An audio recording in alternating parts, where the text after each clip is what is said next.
a terra, em nome do Senhor Jesus. E a igreja diz, a igreja, por gentileza, pode se sentar. E já quero ler com a igreja agora, João, capítulo 16, versículo 33, onde o Senhor Jesus, ele diz assim: tenho-vos dito isso, para que em mim tenhais paz. Repita comigo, tenhais paz. No mundo tereis aflições, mas tende bom ânimo, eu venci o mundo. Amém? Senhor nosso Deus, peço que o Senhor me ajude, que o Senhor revele a palavra, que o Senhor fale ao meu coração. Amada igreja, às vezes nós achamos que depois que convidamos o Senhor Jesus para entrar na nossa vida, agora igreja, como Ele está do nosso lado, e Ele é todo poderoso, que nós vamos viver uma vida pacífica, mansa, tranquila o tempo todo. E estranhamos quando na nossa vida começam a vir situações que parecem insolúveis. Tem pessoas que saem da igreja, tem pessoas que recuam, mas qual é a orientação que o Senhor diz? Ele diz: eu tenho dito isso para que em mim você tenha paz. E o que ele estava dizendo? Ele estava aqui anteriormente preparando os seus discípulos, igreja, para ele partir desta terra. E ali ele começa então a descrever, igreja, uma série de situações, até das perseguições. Vai ter um momento que ele fala: vamos expulsar vocês até das igrejas, que são as sinagogas. E vai falando tantas outras coisas. E aí ele chega nesse ponto onde ele fala: eu estou falando tudo isso para que vocês tenham paz em mim. Aí nós vamos no livro de Abacuque 3,17, onde ele diz assim: ainda que a figueira não floresça, que não haja fruto na vide, que o produto da oliveira minta, que nos campos não haja vacas, ele vai dizer: todavia eu me alegrarei no Senhor e exultarei no Deus da minha salvação. O que ele está dizendo aqui? Escute, nós somos cristãos, povo de Deus, pequenos cristos. A palavra cristão significa pequeno Cristo. Só que igreja, às vezes na caminhada a gente se esquece quem está do nosso lado. E dependendo da peleja que a gente esteja enfrentando, tem momento que a gente só olha a luta. E olhando a luta, tem hora que a gente começa a ver a derrota. E a derrota traz a sensação de derrota, ela traz a ansiedade. A ansiedade, igreja, é a certeza de que vai dar errado. E o Brasil hoje tem quase 10% de pessoas ansiosas. É o maior índice do mundo. Países, igreja, em situações muito piores que a nossa, tem uma média de 7,6, 3,4. E o Brasil, que no caso de ser o país cristão, falamos que o Senhor Jesus Cristo, igreja, é o rei da nossa nação. A pergunta é: por que somos uma nação ansiosa? Porque a ansiedade é o antônimo da fé. A fé é a certeza das coisas que eu espero. E a ansiedade é a certeza daquilo que eu não quero. E hoje nós temos um grupo muito maior de pessoas que estão achando que vai dar errado. É só você pensar em você agora. Como que tem sido a sua vida? Será que no dia a dia você caminha na certeza de que vai dar certo? Ou será que alguns só têm a certeza quando dá certo? Porque a ansiedade, ela chega justamente numa lacuna entre o momento que eu preciso até o momento que a bênção chega. Esse espaço aqui, igreja, ou eu preencho pela fé, que é a certeza de que aqui vai dar certo, ou eu preencho pela ansiedade, que eu passo esse período aqui numa situação de angústia. Aí a pergunta que não quer calar: como é que está a tua alma nesse momento? Será que o irmão ou a irmã está em paz antes do milagre chegar, da porta abrir?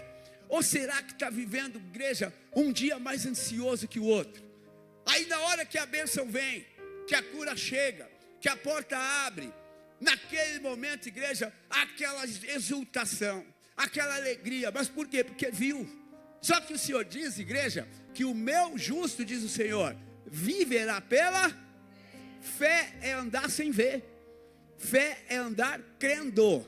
E quando foram feitas as pesquisas no Brasil, o que se esperava, igreja? Que as respostas seriam respostas muito seguras, que as respostas seriam de pessoas que mostrariam, igreja, uma fé que ficaria abalado.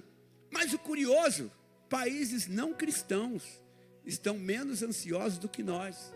E aí a gente tem que começar a se preocupar, porque nós estamos com uma aparência de país cristão, religioso. Mas na prática, o que nós temos visto, igreja? Hoje, nós acompanhamos, eu creio que toda a igreja acompanhou, a solução do caso Marielle, uma das maiores covardias já feitas. Só que o curioso, igreja, pelo menos até agora, que a gente está acompanhando, os mandantes estão ligados à polícia e à política. Mas espera aí, não são as pessoas que deveriam zelar pela segurança, não são as pessoas que deveriam cuidar do bem comum. E o que se percebe?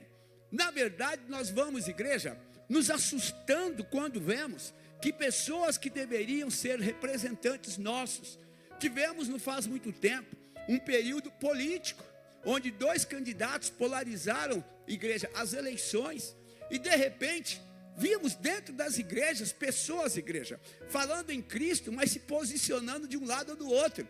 Tem uma piadinha que é antiga, que eu gosto muito, que ela fala assim: o juiz de futebol, para quem vai, você precisa entender agora, olha todo mundo para mim, igreja, não tira o olho. O juiz, ele está aqui no meio. Antigamente ele jogava uma moeda, e a moeda caía, ele batia e falava cara ou coroa, né, para os dois. Aí esse falava cara, esse falava coroa, e o outro falava bola ou campo. Então, conforme saía o juiz, ele só pergunta. Aí naquele jogo, o juiz, ele pergunta para esse, cara ou coroa? Esse fala cara. Aí esse aqui fala coroa. Quando ele joga, dá cara. Ele olha para o daqui e fala assim, ó, ganhamos, viu? Você entendeu? Ele já estava macomunado com esse daqui. Como que o juiz pode falar, ganhamos? E é isso que eu quero te falar. O pastor e a igreja não fica do lado de um nem de outro. Nós estamos do lado de Cristo. Nós oramos para que essa nação, ela venha de fato ser uma nação, igreja, que tenha o Senhor Jesus Cristo no centro de todas as coisas. A partir do momento, igreja, que eu assumo um lado, eu me ponho contra o outro. E aí o que começa a acontecer? O diabo, irmãos, ele começa a colocar crente contra crente, Brasil contra Brasil. E com isso, quem perde é a nação. Agora escuta, mas quando Deus levanta pessoas, igreja, cheias da unção de Deus, são pessoas que Deus começa a usar para derrubar todas as muralhas que o demônio tem derrubado, tem levantado, perdão. Então o que eu quero falar nessa noite, o Senhor fala que tudo isso, igreja, que a gente passa, que Ele já falou que íamos passar. Ele já falou das aflições, que é o segundo texto que eu vou ler. Ele já falou das perseguições, igreja, a gente passa. Ele já falou das lutas que nós vamos enfrentar no dia a dia. Só que aqui no meio do texto ele diz assim: eu quero que você em mim tenha, e você está em paz. É isso que a gente precisa focar. Será que nós estamos em paz? Agora escuta, hoje, um autor que eu gosto muito é o Daniel Goleman. E ele tem uma tese maravilhosa que muitos autores hoje, igreja, estão trazendo também. Ele fala a respeito da inteligência emocional, que eu gosto muito de falar do assunto.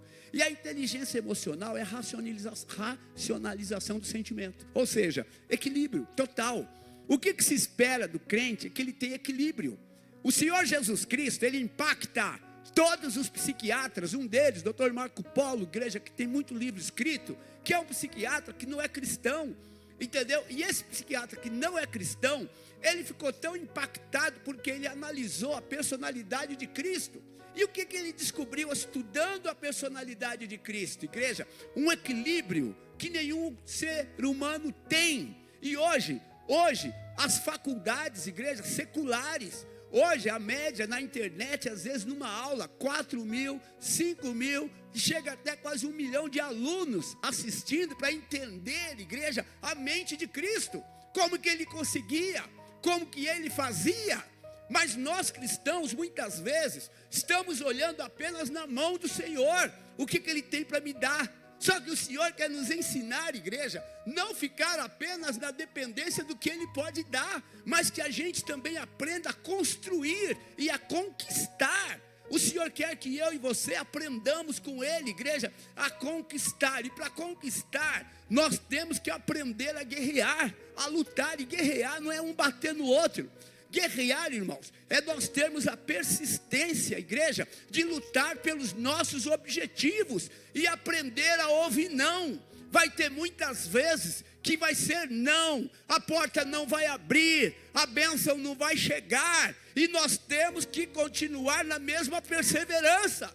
Quando a gente desanima, porque foi um não, quando a gente entra em crise, porque não aconteceu, é muito bonito, eu acho lindo. Eu já cantei aqui um hino, quem não sabe que eu canto, do meu jeito, mas eu canto, não é verdade, igreja? Então os músicos que me desculpem, mas ouça esse hino. Se Deus fizer, Ele é Deus. Se não fizer, Ele é Deus. Se a porta abrir, Ele é Deus. Mas se fechar, eu saio da igreja. A gente fala isso, mas na prática, fala a verdade, a gente fala a verdade, igreja. Quando Deus fala não, a gente fala amém, o Senhor continua sendo Deus? Ou na maioria das vezes, por que Deus? O que eu fiz, Senhor? Oh, meu pai não era para mim, é o pastor, é o músico, eu também não quero nem saber. Aí Deus dá a bênção, ei, aí muda, eu não quero nem saber, aí Deus pum, a bênção. Oh, papai querido, Shalom Adonai. Não é verdade, igreja? É uma coisa incrível. Agora o que eu quero que a igreja entenda, escuta, Deus nos ensina, a igreja, a resistir. Ei, quando o Senhor fala assim, ó, resistir ao diabo, você faz ideia, escuta, quanto tempo que a Ucrânia está resistindo à invasão russa? Isso é aquilo que você está vendo lá, resistir. Resistir, igreja, é o momento que vem o ataque. Você luta com a arma que você tiver, você luta do jeito que você puder. Então escuta, Deus poderia nos mimar o tempo todo, falando que a gente pega a visão de Mateus 7,7, pedir e, escuta, pedir e, quando, olha bem, quando me buscar, perfeito. O quando que eu fiz aqui é de tempo, ele não fala em quanto tempo. Aí você vai no Salmo 40, esperei com, vamos lá de novo, presta atenção, porque essa aqui é para nós. Esperei com, e a gente tem paciência? Mas não é para esperar com paciência? Escuta bem, por que esperar com paciência? Quem espera com paciência vai entender a visão agora. Irmão, você pega aqui uma lotação, um ônibus, ou está no seu carro para chegar em Itaquera. Adianta dentro do teu carro você começar, ou do ônibus, metrô, lotação, você ficar assim, ai meu Deus, eu preciso chegar logo, ai meu Deus. Irmão, vai adiantar, sim ou não? Agora, se você entrar no ônibus, na condução, e relaxar, espera chegar lá, a meia hora, dá tempo de eu bater um papo, pregar aqui no celular, vou mandar uns louvores. Você começa a entender, escuta, está de carro, coloca um hino. Enquanto não chegar lá, faça alguma coisa útil. Mas você vai ver que tem alguém no ônibus, na lotação, que ele fica, motorista, está demorando, vai demorar, quanto tempo? Aí o motorista, que já não está muito legal, 20 minutos, tá bom. Motorista, vai demorar 19 minutos. Motorista, não começa a irritar até os passageiros? Escuta, quando a gente confia em Deus, a gente espera. E quando a gente é educado, a gente não pergunta. Você está entendendo? Quem é do interior, sempre falo isso, quem é da minha idade mais ou menos, pai e mãe estavam fazendo a comida, ninguém falava assim, vai demorar para ficar pronto? Alguém tinha coragem de falar? Você entendeu? Você podia falar, eu queria comer, espera. Nem isso podia fazer. É ou não é? Agora escuta, igreja, a gente quer apressar Deus, que a gente quer mandar nele. Só que tem um detalhe, escuta. Nós estudamos 1 Samuel, diga amém, por favor. Os irmãos estudaram 1 Samuel, não estudaram? Os irmãos perceberam que teve um momento que Samuel fala para Saul, Saul, você vai ficar aqui me esperando, você só vai, olhe bem, eu vou sacrificar, eu que vou oferecer para Deus, tudo bem? Ele ficou esperando. Samuel demorou. Onde Samuel estava? Entendeu? Aí o povo começa a ir embora. Saul faz o que? Ele se apressa, ele vai lá, ele mesmo pega, e ele oferece o que não era para oferecer. E ali esse homem teve a pior perda da vida dele. Então escuta o que eu quero falar para a igreja nessa noite: tenha paz em Cristo. Vou repetir. Talvez você veio aqui nessa noite esperando o pastor Djalma fazer uma oração, impor as mãos, o milagre acontecer, e você fala: oh glória, que pastor abençoado, eu gosto de pastor, se o pastor ora, o milagre acontece. É, não é? Mas quando o pastor ora e nada acontece, aí pastor, você orou 2, 3 vezes, pastor, não aconteceu nada, eu acho que eu vou procurar outro pastor, que lá o negócio é. Esses dias uma pessoa mandou para mim, pastor Djalma, desculpa se você estiver aqui. Eu falando com a pessoa, ela falou assim para mim: pastor, eu já estava preparado para ir no centro. Mas no centro espírita, a igreja, para buscar, com todo respeito aos espíritas, ter um carinho, uma gratidão pelos meus amigos, pais de santo, todos vocês, carinho, um abraço, pastor Djalma. Agora, isso é real que estou falando, não estou querendo fazer demagogia, tenho mesmo meus amigos. Agora, escuta o que eu vou falar para a igreja nessa noite, presta atenção em mim. Irmãos, tem gente que fala: pastor, eu já ia no centro para ver se lá o negócio está mais forte. Então, igreja, escuta, a falta de paz é a insegurança, presta atenção em mim. O Senhor, Ele diz para nós, igreja, que Ele ouve a nossa oração. O detalhe que a gente pensa que Deus só ouve a oração de quem tem fé. Olha para mim agora, irmãos, Deus, Ele ouve a oração de qualquer pessoa. Pastor Djalma, onde está isso? Cornélio não era judeu, não era cristão, e naquele momento esse homem fala com Deus, foi até batizado com o Espírito Santo. Vou pedir que a igreja venha também comigo no Salmo de número 34, no versículo 19, que segue, meu irmão e minha irmã, a mesma linha. E vou pedir que a igreja acompanhe comigo. O Salmo 34, no versículo 19. A palavra do Senhor nos traz uma promessa que não quer calar. Uma promessa, igreja, onde o texto bíblico diz assim: muitas são as aflições de quem? Mas o Senhor o livra de quantas? Então vamos aqui comparar o muitas com todas. Quantos que são muitas, igreja? E quantos que são todas? Entendeu? Então vamos pensar comigo agora. Eu quero que a igreja pense, porque Salmo 1 nos orienta a meditar na palavra. Diga amém, por favor. Presta atenção, escuta, o Senhor fala assim, ó: muitas são as aflições do justo. Ei, eu vou perguntar para você: quantas aflições você está passando nessa semana? Só nessa semana, não vou perguntar da outra. Talvez muitas, não é verdade? São muitas, mas são muitas, pastor. Quantas? Mas pastor, são muitas. Mas a Bíblia diz que o Senhor te livra de quantas? Aí você está focado nas muitas aflições que está passando, ou em todas que o Senhor pode livrar? Onde você está focado? Se você estiver focado nas muitas aflições, você não está dormindo, você está angustiado, você está o dia todo tenso. Escuta, mas se você está olhando aqui, em todas que Ele livra, cada uma que chega, você já profetiza: é mais uma que meu Deus vai me dar vitória. E eu quero falar para você nessa noite, presta atenção. O crente que só fica em paz quando vem a bênção, ele não entendeu nada. E o crente também, que no meio das aflições, ele mostra quem ele é. Escuta, tem pessoas que está tudo bem com você, mas na hora que você fala não para ele, ele solta cada pérola para você. Você entendeu? E é naquele momento que você vê quem ele é. E muitos crentes, igreja, eles estão muito bem com Deus, até adorando. É a coisa mais linda, igreja. Olhar para o céu e nas estrelas ver o teu poder. E aquela bênção, hein, Deus, que eu estou esperando, o Senhor não deu até agora. Mancada, hein? Mancada, mas tudo bem. Eu estou orando, estou até dízimo, eu estou dando lá na igreja. Você entendeu? Mas Deus não faz nada, nunca vi. Parece, sinceramente, que não vale nem a pena orar, meu Deus. E a gente, olha que está esperando. Deus, tem dia que eu vou terça, vou quinta, vou sábado, vou domingo. Mas Senhor, nem aí para mim, meu Deus. Não sei nem por que eu estou nessa igreja. Não sei nem por quê. E nas estrelas. Não entendeu nada. Presta atenção. O louvor não é que você canta, é o que você diz. Escuta, naquele momento que você está passando uma luta, é ali que você vai falar: o meu Deus é o Deus do impossível. Na hora da luta, na hora que você não tem nada, você vai profetizar: o Senhor é o meu pastor, nada me faltará. Porque é naquele aperto, igreja, que sai para fora quem nós somos. Você está entendendo? É naquele aperto que a gente mostra de fato quem nós somos. E eu quero que a igreja tome posse nesta noite. Meu irmão e minha irmã, as aflições estão aí? Estão, igreja. Eu não tenho nem como falar para você, você sabe disso, igreja. É aflição na vida financeira, é aflição na vida conjugal, é aflição na vida profissional. Mas será que a vida é só aflição? Não.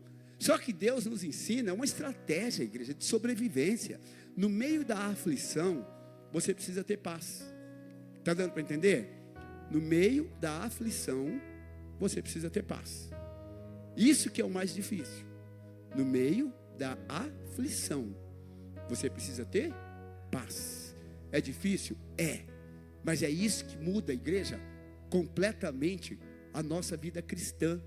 Porque as pessoas ao nosso redor, elas sabem que você está passando aflição. Elas sabem, a sua família sabe o que você está passando. Mas você sabe o que está impactando a sua família? O seu modo de agir. E é isso que Deus me manda dizer a você. Tenha paz em Cristo. E continue você agindo, acreditando no sobrenatural. Nessa noite, meu irmão e minha irmã, eu quero orar com você. Eu já vou pedir que a igreja se coloque de pé. Eu quero convidar o grupo de louvor